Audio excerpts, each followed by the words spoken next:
All right. I'm having another awesome psychedelic conversation here. Ifetayo, thank you so much for being on with me. Thank you for having me. I'm really excited. Well, a lot of people know you, apparently. And you're like, what? And a couple of my friends in the business have been like, you have to talk to her. Like, she's an awesome person to talk to about this. So I said, okay, let's do it. So let's get into your involvement and kind of the genesis of your involvement in the psychedelic movement. Yeah, so let me say I'm honored that you heard about me and you reached out. So thank you again for having me. How I got involved into my work around psychedelics, it's kind of a roundabout way. I've never had a strong interest in psychedelics. Definitely didn't foresee it to be something on my career path, but about 10 years ago, I got involved with the organization called the Drug Policy Alliance, New York City. I was an intern during my junior year of college, and I started writing, speaking about my experience of growing up with my father in prison. So my dad went to prison when I was a kid. He served about 8 years and was released in 2004 and deported right after to his home country, Jamaica. He's been there since. And I started speaking about this experience, the impacts of parental incarceration on children, particularly Black children who are, our families, our communities are disproportionately impacted by the war on drugs. And it was there that I learned that 1 in 9 Black children will have a parent in prison. So I came into this work speaking from my own lived experience of, my dad selling drugs and being deported, and also having 4 brothers that I grew up with and seeing them navigate the world as Black men and facing discrimination and criminalization. And then in 2013, later that year, the Drug Policy Alliance invited me to speak at their conference. They have a big conference every other year, and I had no idea what I was getting myself into, and I agreed to speak. But I spoke in front of over 1,000 people, and it was a very cathartic moment for me, sharing my story. And then afterwards, I went to a panel on end of life treatment and psychedelics. And that panel really piqued my interest because I never heard of psychedelics being used in a therapeutic setting. And my knowledge of psychedelics was, the 60s and 70s, Mm-hmm. and my friends in college at the time were doing Molly. So that was pretty much what I knew about psychedelics, the counterculture and, present day. And so that panel convinced me to try mushrooms for the first time. And this was a time in my life where I was very depressed. I just got diagnosed with major depressive disorder, and I didn't really know what to do. I was prescribed antidepressants like Celexa, Wellbutrin, and I wasn't really comfortable taking them because of the side effects. And my mom is a herbalist, and so I always turned to herbs growing up. And so I was like, there has to be something else that I can do to help. And so I took 3.5 grams of mushrooms one Saturday morning. Had my friend who was a psychology major. Now she's now a therapist, but she was my sitter Mm-hmm. during that. And it was a very pivotal experience for me because it reminded me of joy in life, experiencing joy, because I was so depressed. I just felt like my emotions felt like paint drying on the wall. I didn't feel that much. I felt really numb. And taking mushrooms, I was laughing, I was crying, I was, amazed with the simplest things, looking at flowers, looking at trees. I was just like so in love with that. And so it reminded me of the beauty in life, and, the beauty in our experiences. And I believe it gave me, that push, that reset that I needed to, finish my last year of college strong, because I was really struggling, and I don't know if I would have been able to graduate on time had it not been for that experience I had with mushrooms. Oh, that's beautiful. I love that uh experiencing like laughing and crying. I was smiling because I'm like, man, I had that same experience my first time. I was like, wow, like wasn't in a state where I was depressed or anything like that, but it just reminded me of the beauty of life. And sometimes that beauty gets glossed over because of the daily grind of Yes, existence, right? You yes. lose it because you're just on this wheel all the time. And Mm-hmm. that wheel Yeah. is exhausting, you know? Mm-hmm. Yeah, you're on autopilot. You're not Yeah. thinking about, you know, the positive. You're just trying to survive. When you're in survivor mode, taking care of yourself, being mindful, all that stuff goes out the window, because you're like, I just got to get through it. I got to make Yeah. it. I got to survive. Yeah, So, most yeah. definitely. So how did your kind of advocacy for this grow out of that experience? Yeah. So after that experience, I did mushrooms one more time before I graduated. And then afterwards, I was like a lot of recent graduates. I Mhm. was struggling to find work. And I had a colleague of mine reach out to me about a position at MAPS, the Multidisciplinary Mhm. Association for Psychedelic Studies. It's a mouthful, but they do a lot of the clinical research around MDMA, assisted psychotherapy for people with PTSD. And so I got a job with them as the assistant to Rick Doblin.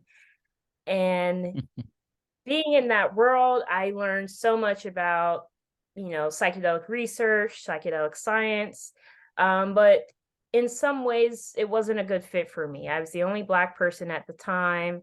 Um, when it came to the research itself, and, especially in regards to the PTSD research, I noticed that there was a lack of awareness around race and racism in the US. Black people weren't really being included in the research. And I recall one time during a staff retreat, they were going over the demographics of one particular study they did, and it was like 90% white, Mhm. the participants. And someone was like, oh, well, why was that? And the response was, oh, it just happened that way.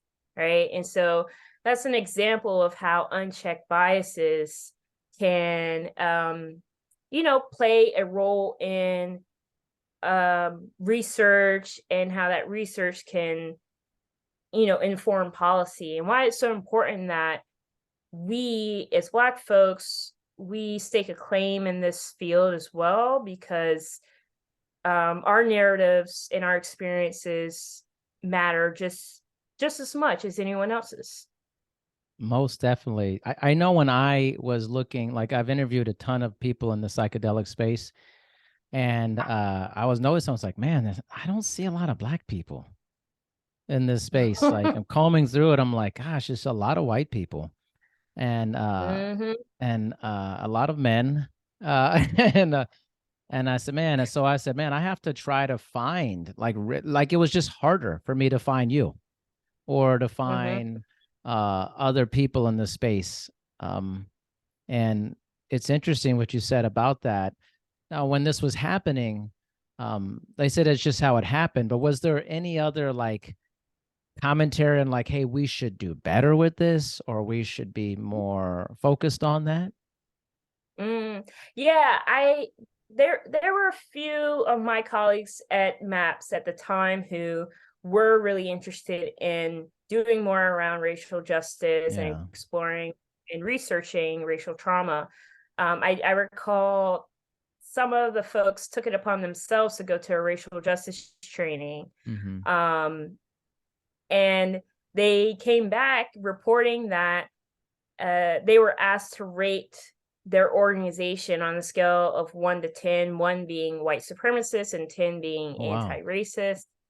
And they gave them a 2. They gave MAPS a 2. Whoa. So yeah, and these were people who took it upon themselves to pay for this racial justice out of their own pocket. It wasn't paid for by the organization because to them it wasn't a priority. So, that was over 7 years ago. And I know MAPS has changed a lot in some ways. There's still a lot of work to be done. And that was part of my motivation for creating the collective, because I knew that, okay, they're going to catch up, but we can't wait until they catch up. We need our own space without white folks, because that doesn't exist in this space so far. And we as folks of color, we need to be connected to each other more, because there's so much information sharing, skill sharing that needs to happen, so we're not working in silos. And so that was kind of the motivation. And then we just had an informal Zoom call back in 2017, discussing our experiences, and then that evolved into us, doing something about it, doing projects together. And now, we're a nonprofit, and we have more programming, and we fundraised a good amount of money. So we're hoping to just keep on expanding and growing. So in this effort, what has been the most rewarding part of it, and what has been the most challenging part of it? Mm-hmm. Yeah, I would say one experience that's been really rewarding, going back to 2019, pre-pandemic days, we had a conference, I believe, yes, August or September 2019, I'm forgetting.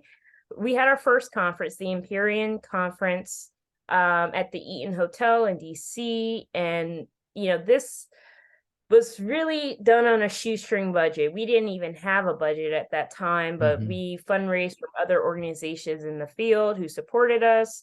And it was a 2-day conference, and it was an amazing event. I was really just surprised at how much support we got. People coming from other states across the country, different regions. I was expecting only people from DC area, DMV, but there were folks who came from Detroit. We had Kalindi E., who was a big advocate for high dose mushrooms. He passed in 2020. So it was really warming and affirming to see these people who had such a hunger for the space that we were trying to create, the vision that we're trying to create. And same with our retreat. We had a retreat right after the conference in Santa Fe, New Mexico, 6 women of color. And it was also just a rewarding experience. And it made me realize that sometimes all you need is that time and space to process, to heal, to fall apart, to connect with other people, just to know that you're not alone. And seeing these people come from near and far to share that vision with me was really rewarding. In terms of the challenging parts of my work, I will say that sometimes speaking to mixed audiences, and when I say mixed, I mean white folks and people of color, can be challenging, because what's that term? White fragility. It's a very real thing. I recall, let's see, back again, 2019, I spoke at an event called the Women's Visionary Congress. It's been going on for over a decade. And that event was created in response to the lack of women being centered and recognized in the psychedelic field. And so my talk was called Why People of Color Healing Spaces Are Important. And I could just feel the energy in the room shift after I did my talk, because I was really speaking to how when you get in a room with a bunch of people, whiteness tends to dominate, right? Mm. When Black people, when we start to talk about our experiences and our history in this country, in mixed spaces, oftentimes what you experience is deflection, Yes. derailment, and yeah, that's, that's why I wrote my talk. And afterwards, there was a board member from MAPS, John Gilmore, who got up during Q&A time and was like, oh, well, what if I started a whites only conference? Well, how would you feel about that? And I was like, well, MAPS conference as it is already pretty white. Like, So doesn't that you already wouldn't exist? I mean, like, you wouldn't really be doing anything different from what you're already doing. So don't threaten me with a good time. But that's just an example of sometimes sharing my message and speaking about our needs in an affirmative way can offend people. And I'm used to it. I know exactly what they're going to say. I already have my talking points and rebuttals queued up, so it doesn't faze me too much. so fun, so interesting. Man, I literally just had this conversation today with someone. This morning, one of my clients, we were discussing this very topic, white fragility. And this is actually a white person who was developing really excellent like DEI programming. And he was talking about how like he's a white person himself, that white people get uncomfortable and weird and deflection when you bring up the plight of Black Americans throughout our history. And it's often, a lot of people who are on whatever side of the aisle they profess to be on, it hits all people. It doesn't matter. Like there's this weird kickback or defensiveness, this defensive position. And it's often like I wouldn't say it's surprising, but in some ways it's like, come on, it's just explaining a reality. It's like, you hurt your leg. I told you hurt your leg. Like, I mean, like I get this is like really bad stuff, but it's like, it's not like it's just ingesting a reality of a situation over, many decades, hundreds of years. It's like, but it's interesting how like the current version of person still takes offense to that. Yeah, because they want us to be in denial of our reality like they are. Yeah, it's crazy. So, yep, yeah. Wow, interesting. So with what you're working on, what's the kind of the larger vision that you're hoping to accomplish with the nonprofit, and what are maybe the hurdles you have to overcome to get this to where you want it to be? Yeah. So part of my vision is, my organization, maintaining our approach is being a psychedelics focused group with a social justice approach, and organizing, connecting with people of color who are interested in, psychedelics and ending the war on drugs. And I think that looks like being a leader in the field, shaping the future of psychedelics. And that connects to your second question about hurdles, barriers. Part of the reason why I think it's so necessary for us to build our vision of, a social justice framework in the psychedelic space, uplifting our voices and recognition. Part of the reason why that's difficult is because there's been a lack of investment in organizations led by people of color in the psychedelic field. And because of that, it's hard for us to build an infrastructure that really supports the vision we're trying to build collectively, that tackles problems, because there are going to continue to be problems as we try to legalize, decriminalize, or just integrate these substances into our current system, right? So, for example, in terms of psychedelic therapy, there's a shortage of therapists to go around, right? Yeah. every therapist isn't trained on psychedelics. So that's an issue in and of itself. And how do we tackle that, right? And then the other issue is that the medical / clinical side of things tends to get the most attention, tends to get the most funding. Mm-hmm. But if that's our only, I guess, gateway into legalizing or decriminalizing these substances, then we leave a bunch of people out, right? Because our healthcare system in this country is already very expensive. It doesn't really, support people in the way that we need. And by integrating psychedelics into the system, we have to understand that psychedelics are going to take on all of the system's shortcomings as well.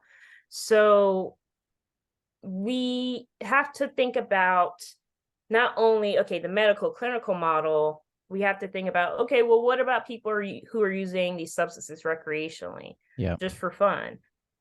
Teenagers, that kind of thing. So I think part of the issue is a lot of community groups like mine are working in silos, underfunded, undersupported, and we need more support because the folks on the for-profit side, the industry side, they have the money, they have the investors, and they're already doing what they want to do, even though they may not have that connection to the community. They're able to say like, hey, let's throw a bunch of money at this and create this new product that we want to sell. And so I anticipate that being a barrier as well. And I think that we need to kind of mitigate the risks associated with psychedelic substances as we increase access to them. Because these for-profit companies are not going to do that, right? Because they want to sell as a magic bullet. And something I've been reflecting on lately is that you cannot make a business plan out of people's well-being. And that seems like an overgeneralization, but when it comes to psychedelics, if you want to really help people heal, then you're going to want them to not have that dependency on, okay, well, I'm feeling depressed, I have trauma, let me go heal with psychedelics. And then go back out to the real world where they're harmed again, right? So the real issue is, yes, psychedelics can help with people's pain, trauma, healing, but we also need to work on making our world better so people don't get hurt and traumatized to begin with unnecessarily, right? Pain is an inevitable part of life. Yes. But there are some things that we can do to reduce that altogether. And that means having a social safety net in this country, having paid leave policies, having PTO, raising wages, making affordable housing a reality. So yeah, I think that sometimes the plot gets lost with a lot of people saying like, oh, psychedelics are great, they can help you heal, they're going to make the world a better place, but we can't make the world a better place without making the world a better place. And the drugs aren't going to do that for us. I have to tell you, this is a very interesting take on this. And I talked to so many people in this field. I'm not sure I've heard this particular line of thought before. Which let me just reframe this because I think it's important to hear again. And I want to ingest how I'm hearing it and make sure I'm hearing this correct. Essentially that there is a line of thinking that psychedelics is kind of this panacea, change your life, you're going to feel amazing, and it's all good. But what you're saying also is, while there are many great things to it, you're still going out into a world that is not actually treating people better the way they should be treated. And that is a symptom that needs to be cured in addition, because you're still going back into a playing field that's not exactly great for most humans with that, which that's just a different take to me. for that. That's a large take because that's not just psychedelics. This is tackling humanity. That's a big Mm-hmm. thing to tackle, you know? It is. But, I think I'm tired of people putting a band-aid over it. And I feel like people are using psychedelics as another band-aid, right? Mm, As a new product to sell. And like I was saying, you can't make a business model out of people's well-being, because if the goal is for people to be well, then they're going to stop coming back to you for that product, right? yeah. But if the goal is to create a dependency within people to rely on you to get that good feeling, then yeah, you can make some money off of them. Yeah. So Wow, yeah. this is big work. Like this is how you're putting it out there. This is a much larger process of change than just Mm-hmm. decriminalization, legalization, Mm-hmm. uh, therapeutic use. This is social justice. This is how we treat each other. This is fair wages. I mean, this is, understanding our cultures and our differences. Do you ever Mm-hmm. feel like it's overwhelming to tackle all these things? Oh, hell yeah. Yes, definitely, definitely. It is. But at the same time, I think I don't get overwhelmed at the idea of tackling those things. Well, maybe that's part of it. I think I get overwhelmed at the idea of tackling bureaucracy, right? Mm, Because because a lot of our approach to these problems, right, is to go through the proper means, go through legislation, change the law, blah blah blah, and seeing how that happens, it could take decades. And I get really overwhelmed with the fact that like bureaucracy is going to kill us in this country. Like mm. we cannot pass these laws fast enough. And I think I wonder like what's the holdup here. Um, so I don't know if it's overwhelm or maybe frustration with the fact that we could solve a lot of these problems very, very easily, but we refuse to. And when I mean we, I mean, Hmm. I guess, on a societal level, collective level, but also, our elected officials. Yeah. Humans have shown that we can prioritize something and get it done if we want to. I mean, there Mm-hmm. was not a lot of prioritization to go to the moon when Mm-hmm. this was starting off back then, 50s and 60s. But when it became a priority, it happened within a decade. Something Mm-hmm. that Mm-hmm. is incredibly difficult to do, by the way. Uh, like to send Mm-hmm. people into space and land something on another celestial body is very difficult, Mm-hmm. but it was done very quickly. Um, and there are a lot of Mm-hmm. factors related to that. And it's all about what's the Right. priority. Do we want people to actually be well? Mm-hmm. And do we want them to be well long term, or do we want them to be well a little bit and then keep coming back to the trough? Because Mm-hmm. money is usually the overwhelming factor in all these decisions. And it's Mm-hmm. disappointing because you're like, well, why is money more important than the well being of the species of humanity? Yeah. Yeah. Why is it? Why is it? It's it's really saddening, and when you talk about priorities, what came up for me was thinking about this latest attack on LGBTQ folks, particularly Hmm. trans folks in America. um the Republican Party has decided it's a priority to protect our children from trans people and Hmm. drag queens, but not protect our children from mass shooters.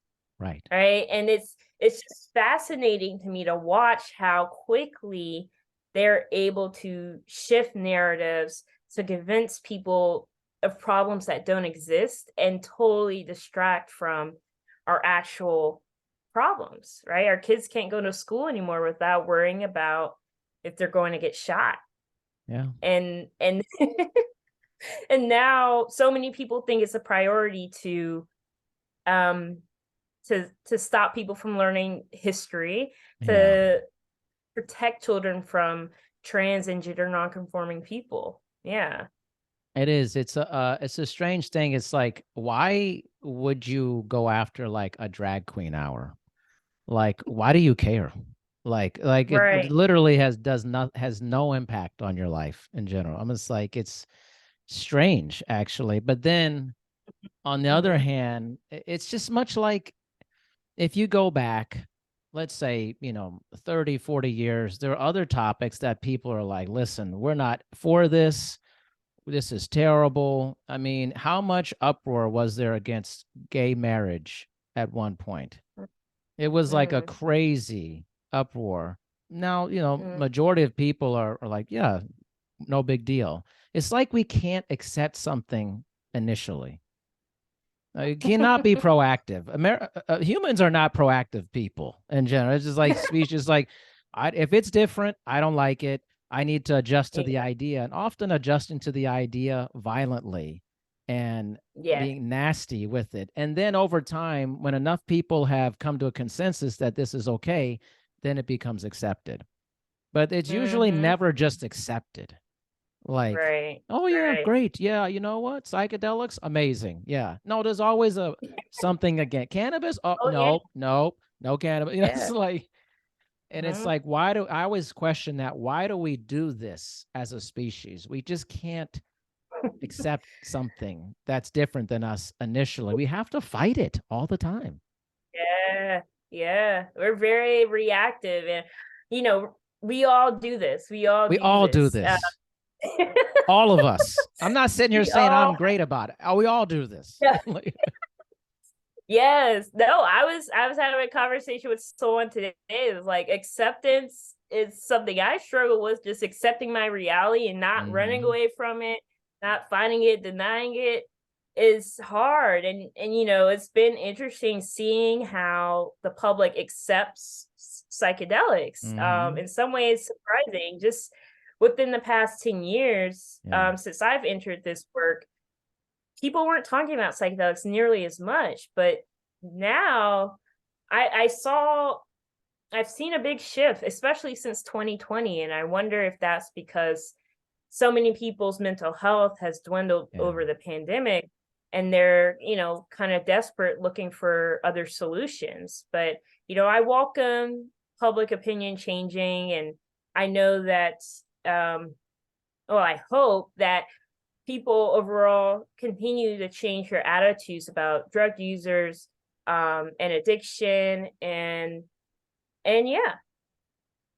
I have an interesting. Well, I would love to talk to you about who you. Well, let me back up.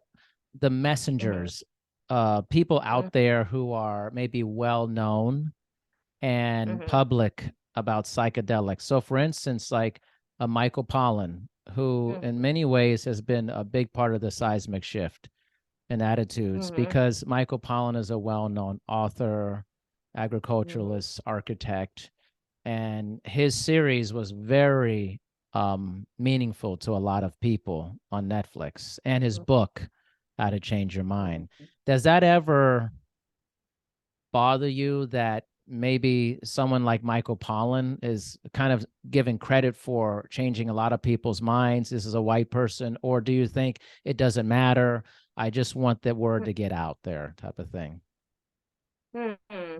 Yeah, that's a great question. I think it's less about him being white and more about how we frame these issues, Mm, right? And I'll be honest, I haven't read his book. I did watch some of the series with my mom a few months ago. And I remember when his book came out, there were varying reactions from folks in the psychedelic space that I witnessed. Some folks felt like he was kind of swooping into a hmm. field that he wasn't really connected to. Some felt like he erased a lot of women, a lot of indigenous people from his narratives. So I totally understand why people would feel that way. Um, in some ways, do I think it's good that he used his platform and his audience to shift public opinion? I think there is some good to it. Do I think that someone with an audience his size has the responsibility to be honest about the risks associated? Yes. And can I say that he has? To some extent, but I do think that an issue that I'm seeing in the psychedelic space is people hyping up substances. And it's understandable because we're excited about it, right? Yeah. But I do think that folks have a responsibility to say that like psychedelics are not for everyone. Yep. Some people don't react well to them, and there are risks. There are risks, just like any other substance. Most definitely. I think that's an area I'm seeing when I talk to a lot of people in the space is we're not talking enough about maybe the dark side of this. Mm-hmm. And like nothing's just like all good all the time. Like this is like reality. Like it's like, it's Mm-hmm. not the magic bullet. It's like, oh, I did this, amazing. Like I've heard too many stories, read many stories of really devastating experiences. So it's good to Mm-hmm. have many sides of an issue discussed versus just like, hey man, I did this trip, it was incredible and it changed my outlook on life. That's great. That's good. But the other side can exist too. It's like saying that, you did this one water sport and you never got injured and you were like, there's no chance that could happen. I'm like, no, but it does happen to other people. Right. Like, you have to acknowledge it does happen to some people, you're not on an Mhm. island It- here. So I think it's interesting because I read Michael Pollan's book. I listened to it on audiobook as well. And I thought it was really good. And he did talk about the dangers, especially of people who schizophrenic doing Mhm. these. And also meant he actually talked a lot about how he thought people should wait to do it till they got older, much older, Mm. like in their Mhm. 40s or so. Wow. Yeah, it was Okay. interesting. I know that's definitely not the case with a lot of people, but I don't know. There's lots Yeah. of arguments for that and against that and the whole thing. But I Mhm. just Yeah. wonder, like, because in a lot of industries, the messenger can break or Mm. make the success of a thing. So I Mhm. just Mhm. wonder, like, your thoughts about, and I Yeah. don't see like where the black and brown or people of color messengers on that level. Mhm. Where Oh is yeah. that? I'm not Yeah. aware of it. Are you? Like, you educate me, but I don't see someone with a huge platform in that space that is like pumping hard for this. Mhm. Mhm. Yeah, well, it's interesting what you said about a messenger being able to make or break Hmm. an industry or field. And I think that's true. Part of it is the respectability, right? Yeah. Like Michael Pollan's a middle-aged white guy, Hmm. educated, has written many books. So people are going to respond better to him than someone say like Dr. Carl Hart, who is, Yeah. he's a tenured Columbia professor, has written a few books, drug use for grown-ups and Yep. high price. I read his first book, but it was very interesting to see how people reacted to his second book and how he Yeah. talks about his heroin use. Hmm. It's very different from how people responded to Michael Pollan. And part of that is because certain substances have been racialized. Sure. And I don't want to say that Carl is a spokesperson for the industry or anything like that, but just seeing his reaction, how a man who is tenured at an Ivy League college Yeah. teaching sciences got this backlash to talking about his drug use openly. So I think Yeah. that part of it is for Black and brown folks, we have to remember that like not only are certain drugs more racialized and stigmatized than others, but us using drugs is also something that's stigmatized, right? Um, and we do it to each other sometimes. That's Like right. we're like, oh, well, that's the white people stuff. Well, you Yeah. you can't be doing that. So so I think there's more of a risk associated when um we do act as spokespeople. Yeah. um you know there could be further criminalization, there could be harassment, that kind of thing. I wrote an article last year about Black women educators in the psychedelic field who've had their Instagrams deleted multiple times. And these are people with, tens and thousands of followers who've been harassed, who've been threatened to be doxxed, that kind of thing. and had their profiles deleted over just talking about psychedelics and racism. Yeah. And so I think that's also another factor at play, is that when we talk about our experiences, not only do we have the people who are like anti-drug to think about, or like law enforcement to think about, we also have the white folks in the psychedelic space who don't like that we're talking about these issues. Yeah. So It's so interesting, right? I mean, it's kind of the same analogy. It's like, okay, yes, we're talking about a similar substance and all these things, but there's also levels to this.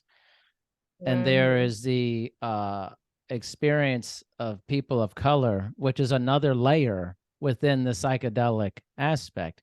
And to deny that is kind of strange. It's like, well, wait a minute. Like, is this not just like one level? Everything has layers to it. Everything. So to say like, well, I'm uncomfortable with this, I'm like, okay. Like, it still means it's still, even if you're uncomfortable, it's still the reality. right. And to me, it also kind of like, it looks at the same thing. It's like, that's kind of the whole aspect of psychedelics, is like the reality shifting, the altered states of consciousness, right? It's like, okay, you're going to have to accept that even though you're in this altered state, you still are coming back to the reality that you live in on a regular basis, right? You can't just live in this other place 100% of the time. And I make the same association with things like the metaverse and stuff like that. It's like, if you want people to live in an altered reality, okay, the trade-off is that their body is going to essentially fall apart. They're not going to, you can't just have everything you want. There's going to be other realities that you're still going to come back to the default, which is this reality that you and I are having. You can't escape that. Even though you may want to, you have to face the reality of the lived experience that you're in.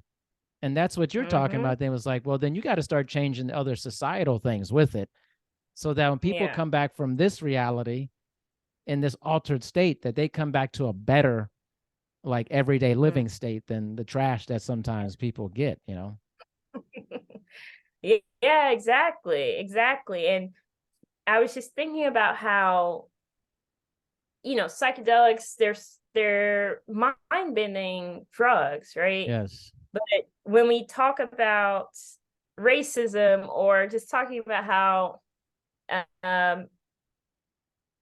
we need to reduce our sorry, let me start over here. So yes, psychedelics are mind-bending drugs, but I often find it funny that, when I talk about imagining a world without prisons or police, people can't wrap their heads around it. So I don't, that's just always funny to me, because it's like, you can accept that DMT elves are a thing, but you can't accept that societies have existed without police, without prisons, or even way smaller prison populations, or way less funded police departments. Right? People can accept that that is a possibility, even though they're stretching their imagination in other ways. So yeah, it's like a cognitive dissonance. Yeah, it's very interesting. This whole topic of psychedelics, I think also it just uncovers a lot of other things in our society that in the end you still have to deal with the reality of living. This doesn't take you away from all the hardship in life. It may help you deal with it slightly better and things of that nature, but it's not the like, hey, I went in, I came out, done. And like, I'm good. Nothing bothers me anymore. Like, no. Like, yeah, exactly. Yeah, if you use it as a tool to escape, then that's what you're going to be doing in your sober state. You're going to be escaping. But use it as a tool to accept, to move forward, to embrace, then you'll be able to do that in your sober state better. Yeah. And that's why, for me personally, I'm actually a big proponent of it. I'm very happy for the chronic illness aspect of it, and PTSD and all that. But I'm in addition, I'm also a big proponent of well people, whatever you define as well, like not having those things for recreation and enjoying, for learning, and also just to like have more laughter in your life. I don't think Mm-hmm. we don't celebrate that, because I think we have this weird, I talked to someone else about this. We have this weird hang up about pleasure in life. Like Mm-hmm. almost like Mm-hmm. well, I don't want you to have too much pleasure. I don't want you to enjoy yourself too much. Like, Yep. and we should be okay with that, that people want to use something to alter their consciousness responsibly for pleasure, Mm-hmm. for Mm-hmm. hey, I'm not normally I'm kind of uptight.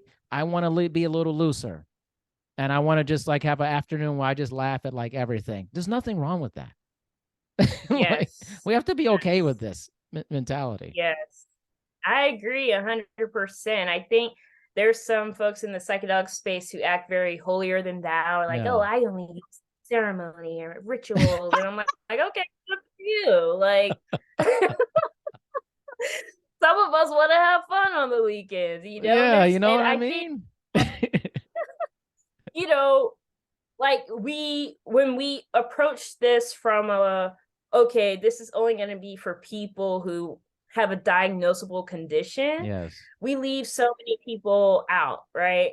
And to your point about pleasure, I agree so much. We have this like aversion to pleasure, Yeah. and myself included. I'm way more comfortable with like the opposite of pleasure and accepting that. But when good things happen, I'm like a little Mm. suspicious, I'm like, is this really happening? Like, nah, this is fake, right? Like, yeah, yeah. But I think we need to be seeking that pleasure out more and being more proactive about it, Yeah. and and prioritizing it, because that's what helps us heal as well. I think having fun, laughter can be just as healing as, you know, a therapy session, Yes. right? um I don't like the whole dichotomy of like recreational versus medical. Yeah.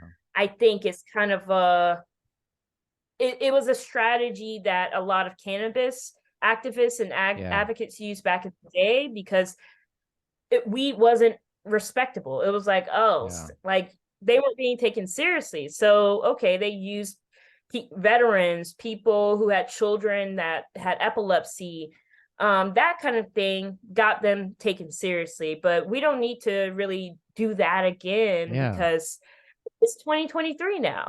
Yeah.